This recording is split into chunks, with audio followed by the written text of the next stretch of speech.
I was kidnapped. I was kidnapped and taken to a prisoner of war camp. I stand above this court. I stand above this for-profit corporation. And I've studied this. Why? Because you could not get through the 2020 election and not know that there's something seriously wrong with this country. Do you know what it's like for a 73-year-old woman to have to stand there and take her underwear off and stand in front of somebody else? That was so humiliating. You want to talk about rights? Let's just talk about basic humanity here. And I was given an orange jumpsuit. I don't look good in orange at all. It was very boring in there. A woman identifying as a sovereign citizen recently made headlines for her behavior in court. Throughout the hearing, she kept complaining about how difficult and boring jail had been, almost like she expected luxury accommodations instead of a holding cell. What's surprising is that she could have avoided most of it by signing a single document. That's it, one signature, and she would have been out in no time. But instead, she chose to sit in jail for 13 days, refusing to cooperate, only to end up signing the same paper anyway. So what do you think? Was this a case of someone standing by their beliefs, or just being unnecessarily stubborn? Let me know in the comments. Do you feel for her, or do you think this outcome was fair? Let's take a look at how it all unfolded in court. We called a case of 22-239. Margaret Bruno, is it Lucia? This is who you're calling right here, Your Honor. Yeah. Just so we're clear, I'm representing the, authorized representative for the legal fiction. And I cannot cross the bar if you I can't cross the bar, you know that. It's all about I can hear you. jurisdiction. Can you hear me okay? I can, yeah. All right. It's not as sophisticated as my hearing aids, but I can hear you this time. All right. All right, I just want to be clear that when I was here for the arraignment, first off, I never had a first appearance. Within 24 hours, I was incarcerated for 13 days without a first appearance. Bond was set. And that's true because you wouldn't sign the documents at the jail. Until you sign documents at the jail, you don't. Where is that written, that you have to sign anything? Because I couldn't find it. It just simply says within 24 hours, I would go before a judge. I had You felony weren't properly charges. booked, so that's the way that was. But I'm not going to argue with that point. But go Okay, ahead. well, I just want to get it on the record that I am here on a special appearance, and I'm just the authorized representative for this birth certificate. It has been federally authenticated, if you want to take a look at it. It has been certified by the state and federally authenticated. I am the owner of this SQQV. Do you understand what that means? Not a clue. Really? Okay. It means that I'm not in your jurisdiction. I stand on the land and soil.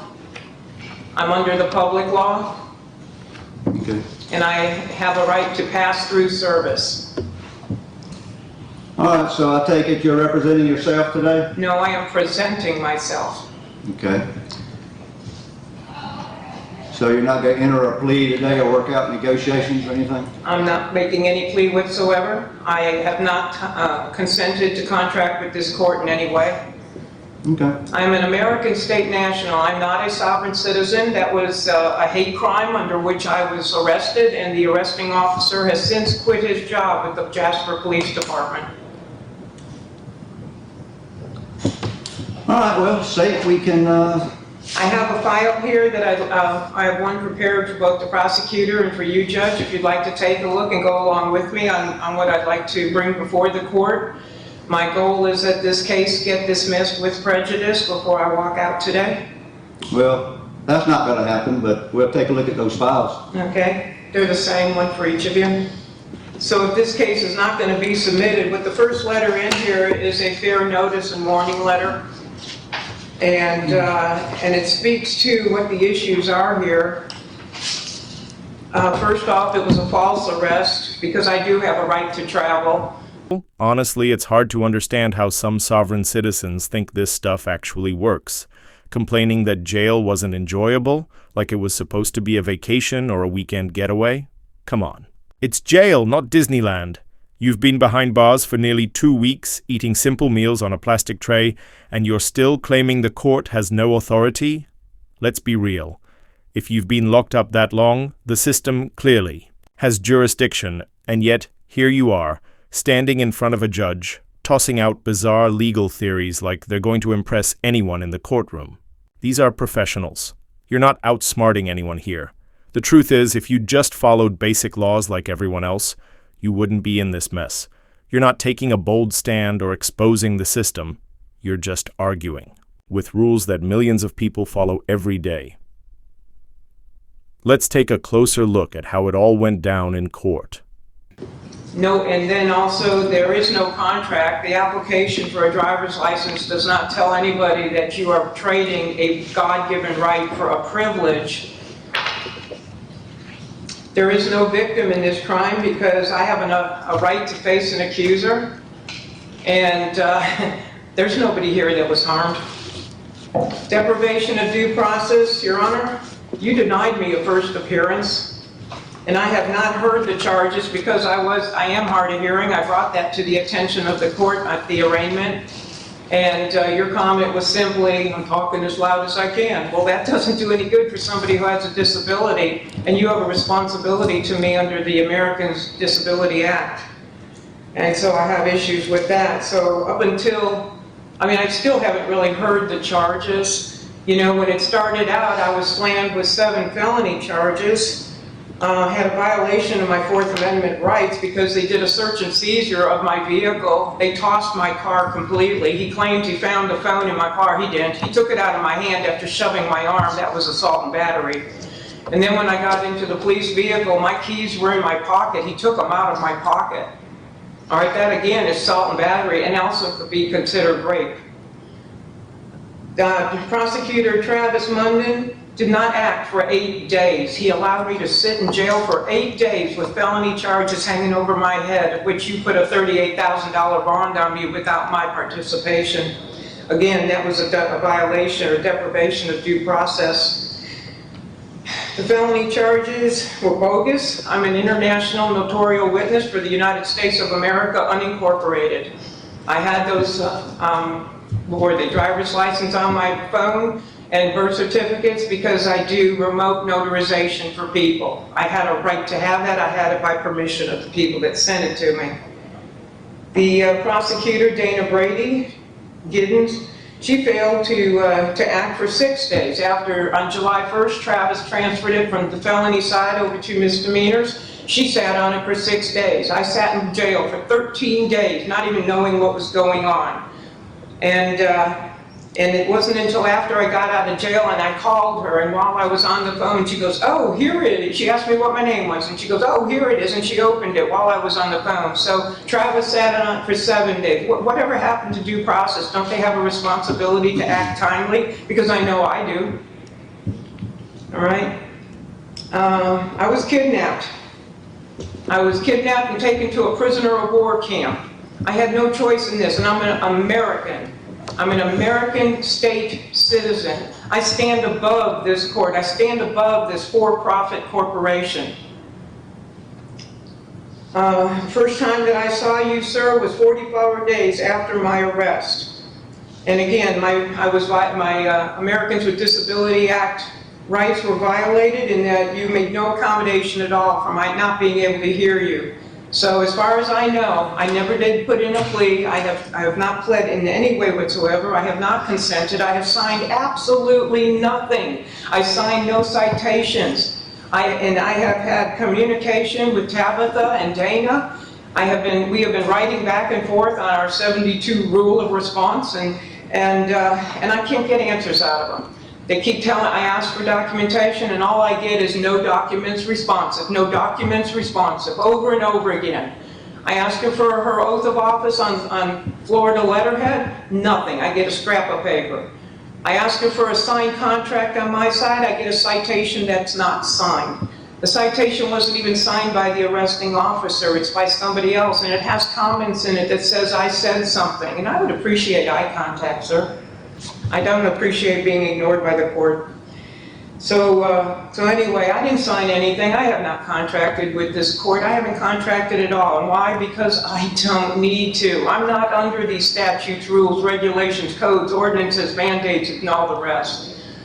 I tried to explain that to the public defender here that you assigned to talk to me. And then he basically, everything out of his mouth came out right out of this hate crime document called Law Enforcement Guide to Sovereign Citizens. I'm not a Moor. I'm not a Waukesha Nation. I'm an American state citizen. All right, we get it. You think you're above the law, you've got your own rules, and you're here to make a point. But seriously, are you done talking so we can finally get to the actual verdict? Some of these folks truly believe if they talk long enough, the court will just throw up its hands and say, you know what? Never mind, you're free to go. But let's be real. The only thing they're proving is how much they love hearing themselves talk. At this point, it looks like the judge is just sitting through the performance, probably thinking about lunch while she goes on and on about laws that don't actually exist. And somehow she thinks dragging this out gives her an advantage, when really everyone in that courtroom is just getting more and more checked out. If there were a charge for wasting time, this one would have been convicted already. Let's roll the clip and watch how this all plays out. Okay. To call somebody a sovereign citizen is slander. To put it in writing is libel. Sovereign is a king, somebody who is governing, self-governing. Citizen is somebody who works for another.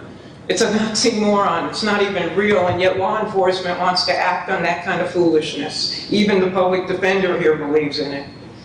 I am a private living woman. My responsibility is to balance the accounts of the public, the public all caps name, and to keep the public charitable trust in balance. Roosevelt put us on an all debit system, and these credits have been stolen from the people. And all I'm trying to do is my responsibility here. So I'm planning to subrogate this. If you look at the second document, or maybe you already have, and you've seen the list of people I will send it to. Governor DeSantis has been involved in my case. I have a letter here that was sent to him. If you would like to see that, let's see, maybe it's in one of the other files. Anyway, he has been involved in this as well, because he is also part of the problem here, in that he is not assisting the Americans within this state to be safe from the harm that is being caused by this system, by the law enforcement officers and deputies who are not educated as to who we are. I had sat down, I had noticed both the police chief and the sheriff on 2 different occasions. They have my fee schedule as to what I'll be charging when this is all over, and I have to come back and have my rights restored and my property restored. My car was towed from in front of the police station. That's where I was when all this happened. I was in talking to Chief Rickerson. I went in and I noticed both the chief and the sheriff, the clerk of court, and the property appraiser when I got here back in March, that I was an American state citizen and I'm not a U.S. citizen. They were both noticed. They've both been noticed twice. And along with that was the fee schedule of what I charge when my rights are violated. I was talking with the police chief for the 4th time. We have sat down and had 4 conversations on how we educate the officers to know the difference so people are not harmed on the side of the road. I wasn't even on the side of the road. I was parked in front of the police station when all this went down. I wasn't even in my car. This officer got in my face back in April, and he stood there. I was meeting with the police chief, Chief Rickerson. At that time, he was an interim police chief. And this officer barged into our discussion and got in my face and started spitting on me with his saliva. He was like this close to me, yelling at me, telling me, I'm a police officer for 25 years, and I've dealt with plenty of people like you. And he went on and on and on, okay? No, he hasn't dealt with anybody like me, because I know my rights. And I've studied this. Why? Because you could not get through the 2020 election and not know that there's something seriously wrong with this country. And I have seen this coming for many, many years. I studied it with my husband. My husband passed back in 2010. In July of 2016, I read an article that the Pope had relinquished our Social Security accounts to the U.S. Treasury, and I knew something had changed, something was up, and I went looking. And when I went looking, I found at least 20 organizations trying to help people come out of slavery, come out of this U.S. citizen slavery. You're a slave to the British Crown, which is the administrative arm, to the Pope, which is the financial arm, and to Washington, D.C., the District of Columbia, which is the military arm of the one world government. Well, I don't go with that, because I serve a king. I serve the Almighty King. That is who I am. I am a child of the King. I'm not a U.S. citizen. I'm a child of the King, and I have rights that were given to me, sovereign rights given to me by my Creator. And I live by the Bible. I don't live by any kind of religion, sir. I read the Bible cover to cover, and I do what it says.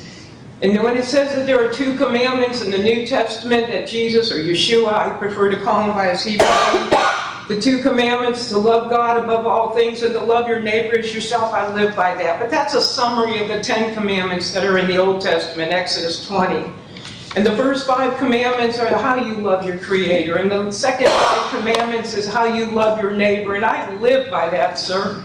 And this officer had to break several of those commandments to put me into this system. He had to lie, and he had to steal my property. And if this is the system that this government or this for-profit corporation is trying to force on the people, then you guys should all be ashamed of yourself. Does anyone actually feel bad for this woman? Because I've got to be honest, I don't. Not even a little. The biggest issue here isn't just her attitude, it's the contradiction. She's out here claiming that she only answers to a higher law and that the government can't tell her what to do. Okay, believe what you want, that's your right.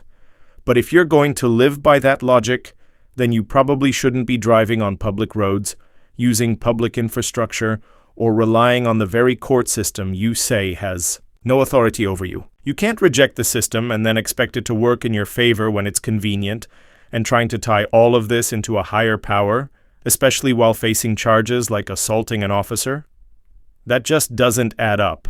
It's like a strange mix of courtroom drama and off-the-wall improv comedy. At the end of the day, if you want to take a stand, fine, but be consistent. You can't pick and choose which rules to follow based on what suits you in the moment. I am asking, I'm not asking, I am demanding. See, a sovereign does not motion the court. A sovereign demands. I am demanding that this case be dismissed with prejudice because I'm going down for the count. I'll take whatever punishment you give me. And I think my 13 days in jail without signing anything, just for comfort, should give you an idea of the fact that I finish what I start. I went into that jail, Your Honor. I was quite a surprise. I wasn't prepared for it. If it hadn't been that I took a couple in who were homeless, I probably would have ended up going home to a dead dog in a house full of crap. But that gentleman, the people that I took in who were homeless, called my girlfriend and said she didn't come home last night. Well, my girlfriend knew that I was on my way to the post office in Live Oak, and she knew I was going to stop by and talk to the sheriff. So first call she made was to the Suwannee County Jail. Second call was to the Hamilton County Jail, and she found me. I was sitting in jail. I've never been in trouble with the law before. Do you know what it's like for a 73-year-old woman to have to stand there and take her underwear off and stand in front of somebody else? That was so humiliating. You want to talk about rights? Let's just talk about basic humanity here. Okay. And I was given an orange jumpsuit. I don't look good in orange at all. I have to bring some humor so I can stop crying.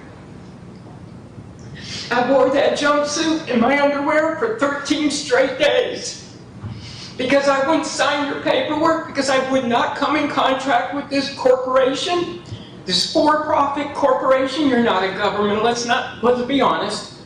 Because I wouldn't come in contact with you, I suffered extremely.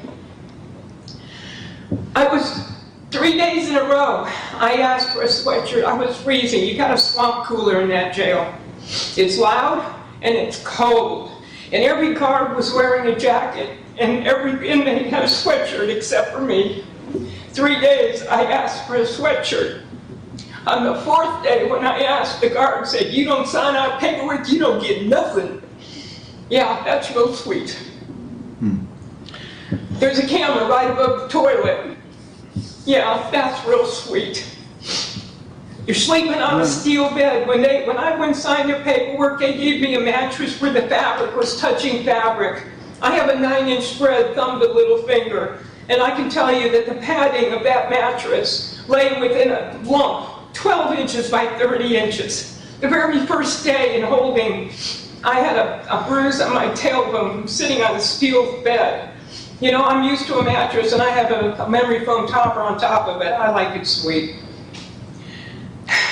I went without drinking water for 13 days. I drink on average almost a gallon a day. My dog and I consume a gallon a day. You get coffee in the morning, you get Kool-Aid for lunch and dinner, and you get absolutely no water. And the only water coming out of the faucet in the bathroom is hot water.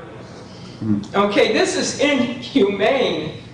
I was tortured for my faith. Why would I say that? Because according to Revelation 18:4, it says, "Come out of her, my people. I am one of his people." And that Revelation 18 is all about Babylon. And yes, I did the paperwork to come out of this Babylonian system. Matthew 6:24 says, "I can't serve two masters." Well, who gets the taxes? Who gets the first tithe? The government grabs it right out of your paycheck. You don't have a choice. Steals it right from God. We don't get to give God our first fruits. I don't know what your faith is, but that's my faith. I serve the mighty Creator. Is anyone else sitting here thinking, hey, maybe just sign the paperwork so you can actually get a trial? Like, seriously, was that really so hard? She could have been in and out of that holding cell in under 24 hours, but nope. She chose 13 days of bologna sandwiches and concrete naps just to prove what exactly, and let's be honest, she's acting like jail was supposed to be a spa retreat. Massages, buffet dinners, room service. This is jail, not a sandals resort.